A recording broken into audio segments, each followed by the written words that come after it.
Hello friends, आज को जो विषय को लेकर आए हैं मोहम्मद जो है साहब यानी पैगंबर मोहम्मद साहब के बारे में आज हम चर्चा करेंगे। और वीडियो के अंत तक जो है बने रहें, क्योंकि इसी के बाद जो है शिया सुन्नी दो मत के रूप में जो है उभरे थे, संप्रदाय के रूप में। तो सबसे पहले हम जो है मोहम्मद साहब के बारे में आज जिक्र करेंगे, उनकी जीवनी के बारे में, उनकी शिक्षाओं के बारे में। उसके बाद जो है कई मत होकर उभरे थे और कई जो है पवित्र खिलाफत के रूप में खलीफा का पद प्राप्त किए थे। इसके बारे में हम चर्चा करेंगे, तो वीडियो के अंत तक बने रहेंगे। सबसे पहले देखते हैं कि मोहम्मद साहब का जन्म जो है, यानी मोहम्मद साहब का जो जन्म है कुरैश कबीले मक्का में हुआ था 570 ईस्वी में। पिता इनके कौन थे? अब्दुल्ला थे, जो जन्म से पहले यानी उनकी पहले ही मृत्यु हो चुकी थी अब्दुल्ला का। और ठीक जो है उनकी माता का अमीना जो थी वह 6 वर्ष की उम्र में जब थे हमारे मोहम्मद साहब पैगंबर जो थे 6 वर्ष की उम्र में, तो उसी समय उनकी अमीना उनकी माता की देहांत हो गई। इनके चाचा उसके बाद थे, इनके चाचा जो थे वही पालन पोषण किए थे, अबू तालिब जो उनके चाचा थे। क्योंकि इन लोगों का जो है स्थिति बहुत अच्छी नहीं, उतनी अच्छी थी, तो वह जो है भेड़ बकरियां चराया करते थे और इसी तरह जीवन निर्वाह होती थी। तो इस समय देखते हैं कि इसके बाद जो है मोहम्मद साहब को जो है एक व्यापारी के यहाँ जो है, क्योंकि मोहम्मद साहब जब बड़े होने लगे तो धीरे धीरे बड़े होने लगे, तो वह जो है उनके चाचा ने जो है एक व्यापारी के यहाँ जो है काम पर रखवा दिए। और उसी तरह सिलसिले में देखते हैं उनके जो व्यापारी जो थे वह जो है कभी ईरान, इराक, कई क्षेत्रों में जो है व्यापार के सिलसिले में जो है मोहम्मद साहब को जो है भेजते थे। और मोहम्मद साहब की जो कर्तव्य निष्ठा और ईमानदारी को देख करके जो है वह व्यापारी जो धनी व्यापारी था बहुत उससे संतुष्ट था। उन्हीं के एक पुत्री थी जो है थी विधवा जो थी वह है खादिजा थी। तो बाद में जो है उसी के साथ जो विवाह करवा दिया गया। उस खादिजा बेगम का जो उम्र था उस समय 40 वर्ष था, और हमारा जो पैगंबर मोहम्मद साहब का जो था उम्र हुआ 25 वर्ष, यानी 15 वर्ष बड़ी थी, लेकिन फिर भी जो है ये विवाह हो गई। इसकी एकमात्र जो है फातिमा उससे जन्म हुआ, उनकी पुत्री का जो है फातिमा एकमात्र जो थी उनकी पुत्री का जन्म हुआ। विवाह के उपरांत भी जो है धार्मिक खोजों में लीन रहा, क्योंकि वह बचपन से ही जो है धार्मिक प्रवृत्ति के थे, खोजी प्रवृत्ति के थे। उनका जो है जो धार्मिक खोज था वह धार्मिक खोज में हमेशा लीन रहे। 40 वर्ष की जब उम्र हो गए तब जो है आध्यात्मिक ज्ञान की प्राप्ति हुई थी। और यह आध्यात्मिक ज्ञान की प्राप्ति कैसे हुई थी? वहीं पर जो है एक हीरा नामक गुफा में जो जाते डेली जाते थे वहीं पर, और वहीं जाकर के बैठ करके जो है ध्यान मगन करते थे। तो उसी समय जो है हीरा नामक गुफा में जो है आकाशवाणी से जिब्राइल के द्वारा जो है उन्हीं को जो है एक संदेश दिया और उन्हें कहे कि उठो जागो, अपने कौम के लिए, अपने के लिए जो है धर्म के लिए प्रचार प्रसार करने के लिए पूरी तरह से उनको जिब्राइल ने जो है उनकी कानों में सब सुनाई दी। और वहीं पर उनकी जो है उन्हें जो है ज्ञान की प्राप्ति, आध्यात्मिक अनुभूति की प्राप्ति हुई।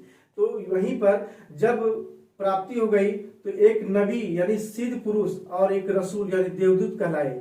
इसी के बाद जब ज्ञान की प्राप्ति हो गई तो सिद्ध पुरुष और जो है हमारा देवदूत के रूप में जो अल्लाह के जो देवदूत के रूप में जो है कहलाए, यानी उसे रसूल कहा जाता है। 619 ईस्वी में ठीक इनकी पत्नी यानी खादिजा की मृत्यु हो जाती है, तो वह जो है प्रचार प्रसार जो है खुलेआम करना शुरू कर देते हैं मोहम्मद साहब। उसके बाद जो है काबा में जो है, क्योंकि काबा में क्या था 360 देवी देवताओं की मूर्तियां हुआ करती थी, उनके आस पड़ोस के जितने भी संबंधी थे सभी उससे जीवन निर्वाह करते थे। तो उसी समय जो है विरोध हुआ दोनों में, और ये जो है हमारा जो है पैगंबर मोहम्मद साहब जो है उसी समय जब विरोध हुआ तब जो है 16 जुलाई 622 ईस्वी को ध्यान रखेंगे, 16 जुलाई 622 ईस्वी विरोध के कारण उन्होंने गृह त्याग किया। कुछ अनुयायियों को साथ लेकर चले गए, कहा मक्का से मदीना। मक्का से मदीना जब जाते हैं इसी समय जो है इस्लामिक हिजरी संवत की शुरुआत शुरू होती है। कही जाती है कि जो है इस्लाम में हिजरी संवत कब शुरू हुई, जब मोहम्मद साहब जो है मक्का से मदीना 622 ईस्वी में कुछ किए थे या वहां से चले गए थे, इसी समय जो है इस्लामिक हिजरी संवत की शुरुआत हुई थी। इस तरह से जो है हजारों लोग जो है मोहम्मद साहब के अनुयायी धीरे धीरे बनने लगे, पूरा क्षेत्रों में उनके अनुयायी बढ़ने लगे। इसके बाद जो है 630 ईस्वी, इसके बाद जो है मदीना में जो है क्या हुआ कि मदीना में पवित्र कुरान की रचना हुई, जो प्रवर्जनकारी कहलाए, जिसको मुहाजिर कहलाए। इस तरह से तो कुरान में क्या था, कुरान में 3 सामान्य सिद्धांत, जब वहां पर कुरान की जब हुई रचना हुई तो कुरान में 3 सामान्य सिद्धांत की जो बातें कही गई, और वह क्या था कि अब जनता पर शासन किया जाए लेकिन न्याय संगत से। देखिए, न्याय संगत से शासन करने के लिए बात कही गई, न्याय संगत से शासन करो। दूसरा था अपने कार्यों को सलाह लेकर पूरा करे, कोई भी कार्य हो तो सलाह मशवरा लेकर काम करे। और तीसरा यही था कि अल्लाह की आज्ञा को पूरा करो, यानी अल्लाह की जो बातें हैं उसकी आज्ञा को पूरा करो और पैगंबर की आज्ञा को मानो। यही कुरान में 3 समान सिद्धांत जो दिए गए हैं। इसके बाद जो है हम देखते हैं कि जो उनका उपदेश क्या था, उनका उपदेश था अल्लाह ही ईश्वर है और मोहम्मद साहब अल्लाह का पैगंबर है। इन्होंने यही उपदेश दिया था पैगंबर मोहम्मद साहब ने। इन्होंने ये भी कहा कि ईश्वर की एकता पर जोर दिया, इन्हें ईश्वर की एकता पर जोर दिया। और इस तरह से अपने अनुयायियों को जो है जो धर्म के प्रति, यानी अनुयायियों को 5 कर्तव्य बतलाया कि प्रत्येक मुसलमान को जो है 5 काम कार्य करना है। यह पहला क्या था, कलमा का पाठ करना। ये पहला हमारा कलमा का पाठ करना, अल्लाह पर जो है निष्ठा रखना, श्रद्धा भक्ति रखना। और दूसरा था प्रतिदिन हर मुसलमान को क्या करना है, अनुयायी जितने भी थे सभी को नमाज पढ़ना। कितनी बार, 5 बार नमाज पढ़नी चाहिए, ये बात उन्होंने कहा। तीसरा था कि रमजान के महीने में उपवास, यानी जिसको रोजा बोलते हैं, रोजा रखना, प्रत्येक मुसलमान को रोजा रखने की बात कही गई। और चौथा था कि अपने कमाई का जो 1/10 भाग जो है जकात के रूप में देना था, ये दान करना था। इसके बाद जो 5वां है मक्का जाना, यानी जिसको हम लोग बोलते हैं हज करना। क्या है, हज करना, यानी धार्मिक एक कर्तव्य था ये प्रत्येक मुसलमानों को। तो इस तरह से जो है पैगंबर मोहम्मद साहब ने जो है या उपदेश दिए। इसके बाद जो 630 ईस्वी में मोहम्मद साहब ने जो है सफलता पूर्वक जो है मक्का में प्रवेश किया। फिर वहां से क्या हुआ, मक्का वापस आए और पूरा प्रचार प्रसार किए अपने सिद्धांतों को लेकर के। और जून 632 ईस्वी में जो है इनकी मृत्यु हो जाती है, ये पैगंबर मोहम्मद साहब का।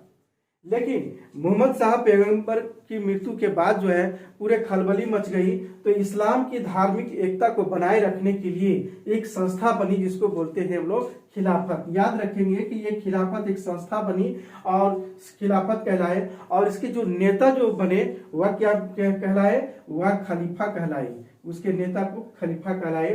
तो 4 हमारा जो है इस समय पवित्र पवित्र जो है खिलाफत का काल कहलाए। जैसे हजरत अबू बकर 632, क्योंकि 632 में मृत्यु के बाद जो है हजरत अबू बकर जो है यही हमारा खलीफा बने, 632 से 634 तक बने। हजरत उमर जो है 634 से लेकर 644 ईस्वी तक बने। इसी तरह जो है हजरत उस्मान 644 से 656 तक बने। इसके बाद जो हजरत अली, क्योंकि हजरत अली जो है मोहम्मद साहब के जो है दबादी थे, क्योंकि फातिमा से जो है इनका विवाह हुआ था अली का। तो 656 से लेकर 666 तक देखते हैं, 662 तक ही देखते हैं, यानी 62, 662 था तो देखते हैं। तो यही चारों खलीफा के काल में देखते हैं कि पवित्र खिलाफत काल यही कहलाए। और इन लोगों ने हम देखते हैं कि जो है इसके बाद जो है पैगंबर का भी कार्य क्या था, पैगंबर का भी देखते हैं कि कानूनी कार्य और न्याय संबंधी कार्य और सेनापति का कार्य, यही पैगंबर का कार्य था। क्या, पैगंबर का कार्य का जो है कार्य किए। मदीना के शहरी राज्य में मोहम्मद साहब ने मुस्लिम समाज को क्या किया, एक राजनीतिक संगठन का रूप दिया। पुराने कबीलों की इकाई को समाप्त कर जो है वर्ग भेद या वंश भेद परंपरा को जो है समाप्त किया। इसके अलावा देखते हैं सामाजिक संगठन वंश संबंधी जितने भी थे, वहां कहते हैं कि सामाजिक संगठन का वंश संबंधों पर नहीं बल्कि धार्मिक आदर्श पर वाद पर निर्भर था। ये मोहम्मद साहब ने ईश्वर को केंद्र में रखते हुए राज्य स्थापित किया जो ईश्वरीय कानून और शरीयत में जो है निहित है। इसके बाद हम देखते हैं कि चारों खलीफाओं के जो शासनकाल था अबू बकर का, क्या है, अबू बकर,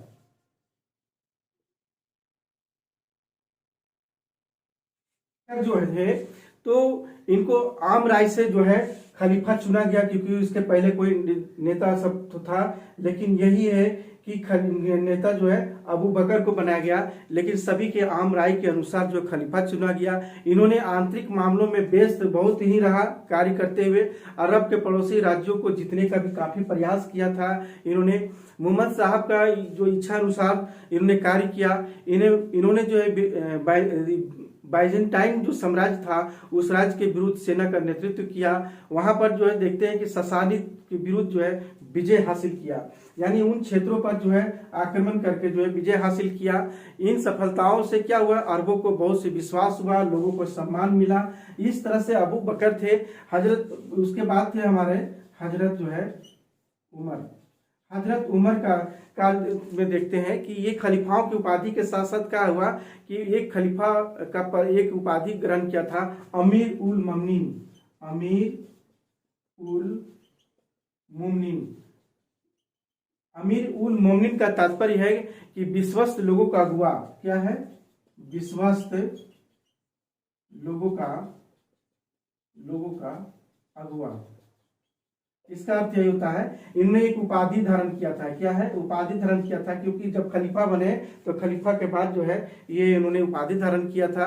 इन्होंने जो उमर ने जो है सीरिया को पाने के बाद, सीरिया पर आक्रमण किया। बहुत सारे आक्रमण करने के बाद सीरिया को पाने के बाद अपना केंद्र जो है ससानिद, यानी कहने का मतलब ससानिद राज्य की तरफ, जहां अरब की विजय हुई थी। इसके बाद जो है फिर मिस्र में भी जो है इस्लामिक गणराज्य के साथ जो है मिला लिया गया। इस तरह से जो है हजरत उमर ने भी जो है अपने विस्तारवादी नीति के तहत जो है प्रशासन संबंधी बहुत सारी समस्या उत्पन्न होने लगी थी, तो इन्होंने जो है बहुत सारे से प्रदेशों को प्रांतों में बांटा गया। और इन्होंने एक सबसे पहले काम किया था जमीन की बंदोबस्ती। क्या है, जमीन की बंदोबस्ती की। और ये जो बंदोबस्ती है या रजिस्टर में तैयार की जाने लगी, और साथ साथ जगह जनगणना भी की। क्या है, जनगणना भी करने लगी। ये सबसे पहली बार देखते हैं कि हजरत उमर जो है बंदोबस्ती के साथ साथ जनगणना की, साथ ही लोगों को पेंशन देने की प्रारंभ हुई। पेंशन और जो है वजीफे, पेंशन और वजीफे मतलब उपहार स्वरूप जो दिए जाते थे, तो ये सब रजिस्टर भी सब बनाए गए थे। तो इसके शासनकाल में सब सारा चीज हुआ। इसके बाद हम देखते हैं कि जो है हजरत अबू बकर के बाद हजरत उमर, हजरत उस्मान। क्या है, हजरत उस्मान। ये हजरत उस्मान भी क्या है अपने शासनकाल में जो है ये भी बहुत सारे कार्य इस्लाम धर्म के अनुयायियों में देखते हैं कि इसके शासनकाल में बहुत सारी पक्षपाती होने लगे, लोग ईर्ष्या होने लगे, स्वार्थ की भावना प्रबल हो गई। तो इस तरह से इनके शासनकाल में भी जो है धीरे धीरे जो हजरत उस्मान के काल में बहुत सारा स्वार्थीपन भी लोगों में आया। लेकिन इस तरह से देखते हैं चारों का काल जो है एक पवित्र खिलाफत। इसके बाद आता है मोहम्मद अली, हजरत जो है अली। क्या आते हैं, हजरत जो है अली आते हैं। कि अली के, क्योंकि मोहम्मद साहब के जो है दामाद जो थे, इनके के समय में भी बहुत सारे, क्योंकि ये शिया संप्रदाय के थे और इसी समय भी बहुत सारे युद्ध भी हुए। तो अली की जब मृत्यु हो गई तो मृत्यु के बाद जो मुआविया यानी सीरिया के गवर्नर थे उसका प्रधान बनाया गया। यानी सीरिया, क्योंकि मोहम्मद अली की जब मृत्यु हो गई तो सीरिया का जो गवर्नर थे, यानी सीरिया के जो गवर्नर जो थे उस समय उसमें मुआविया थे। कौन थे, मुआविया। तो मुआविया थे, क्योंकि हजरत चारों पवित्र खिलाफत यानी खलीफा जब समाप्त हो गई तो सीरिया के गवर्नर मुआविया थे, इन्हीं को प्रधान बनाया गया। लेकिन मुआविया ने खलीफाओं के उत्तराधिकार की समस्या को दूर करने का प्रयास किया। वे अपने पुत्र याजिद को, क्योंकि ये पुत्र इनके जो पुत्र था ये याजिद था। कौन थे इनके पुत्र? याजिद था। अपने पुत्र को जो है अपना उत्तराधिकारी बनाना चाहते थे, लेकिन अली के समर्थकों ने उसका बहुत विरोध किया। आज अली के पुत्र जो हुसैन थे, क्योंकि अली के पुत्र कौन थे? अली के पुत्र जो थे वह हुसैन थे, और हुसैन को जो है गद्दी पर बैठाया गया। और इस तरह से जो है, क्योंकि मोहम्मद साहब का दोहित्र यानी नाती था, तो इसके बाद हम देखते हैं कि इसी समय 680 ईस्वी में एक घटना घटती है, 680 ईस्वी में, कि करबला के मैदान में याजिद के अनुयायियों के द्वारा क्या हुआ कि करबला के मैदान में हुसैन की हत्या कर दी जाती है। और इस तरह से जो है वहीं पर उमैयद वंश की यानी खिलाफत की जो है नींव डालता है ये याजिद यानी मुआविया। तो इसके मुआविया ने खलीफा को एक प्रकार के क्या हुआ, धीरे धीरे वो क्या किए, बादशाहत का रूप दिया, और उनका जो धार्मिक नेतृत्व क्या हुआ, सब सारे चीज छीन होने लगा। और इस तरह से जब मदीना जब राजधानी था इन लोगों का, तो इन्हें 10वीं की राजधानी बनाया। क्या हुआ? 10वीं जो है राजधानी बनाया मुआविया लोगों ने, यानी उमैयद लोगों ने। इस्लाम के कई सारे चीज जो मूलभूत नियम था, जो बहुत सारे भ्रष्ट जो थे उलेमाओं द्वारा भंग किया गया। रूढ़िवादी लोगों ने इनकी बहुत सारा आलोचना की, लेकिन मुआविया ने जो है उमैयद वंश की को जो है एक राजनीतिक दल के रूप में जो है संगठित किया। इस्लाम के राजनीतिक रूप दे करके इन्होंने एक धार्मिक स्वरूप को समाप्त कर दिया गया। उमैया वंश के सत्ताशाही जो राज्य था वह केवल राजनीतिक समस्या को हल हो सकती थी, लेकिन कई गृह युद्ध में भी ये फंसे रहे और इनका राज्य का धीरे धीरे इनका भी पतन हो गया। तो इसी तरह देखते हैं कि इसी के काल में जो है, इसी समय उमैया काल के पतन के समय में ही जो है शिया और सुन्नी दो संप्रदाय के रूप में उभरे। इसी के काल में इराक के गवर्नर जो थे क्या थे? हजाज थे। इस समय इराक के गवर्नर कौन थे? हजाज थे। इसी समय अपने दामाद मोहम्मद बिन कासिम को सिंध पर आक्रमण करने के लिए भेजा था। उमैयद का काल जो था वह उमैयद का काल कितना था, यानी हमारे जो उमैयद का काल था 662 ईस्वी तक, 662 से लेकर 750 ईस्वी तक इनका रहा। 662 से 750 ईस्वी का काल जो था यह उमैयद का काल था, उमैयद वंश का ये काल था। तो इस तरह से देखते हैं कि 8वीं शताब्दी के ठीक मध्य में जो है खुरासान में एक आंदोलन हुआ, जिसमें उमैया वंश का वहीं पर पतन हो गया और अब्बासी वंश की फिर स्थापना होती है। यानी 785 के बाद जो है वह भी जो है अब्बासिद कहलाता है। और मोहम्मद साहब के जो चाचा जो थे अब्बास थे, अब्बास के जो चाचा जो अब्बास के जो वंशजों ने जो है बहुत ही चतुराई से जो है ईरानी और जितने भी सिया लोग थे सभी के सहयोग से उमैया वंश को नाश करने में स्वयं जो है खलीफा का प्राप्त किया था। यानी बहुत सारा जो है ईरानी और सिया संप्रदाय के जितने भी थे, तो इन लोगों ने मिल करके जो है इनको उमैया वंश को पतन करने में काफी सहयोग किया था। अब्बासी खलीफाओं ने जो है फिर क्या है 10वीं छोड़ करके, अब्बासी खलीफाओं ने क्या है 10वीं को छोड़कर क्या करते हैं, इन लोग की राजधानी बनाता है बगदाद को जो है राजधानी बनाते हैं ये हमारे अब्बासी खलीफाओं ने।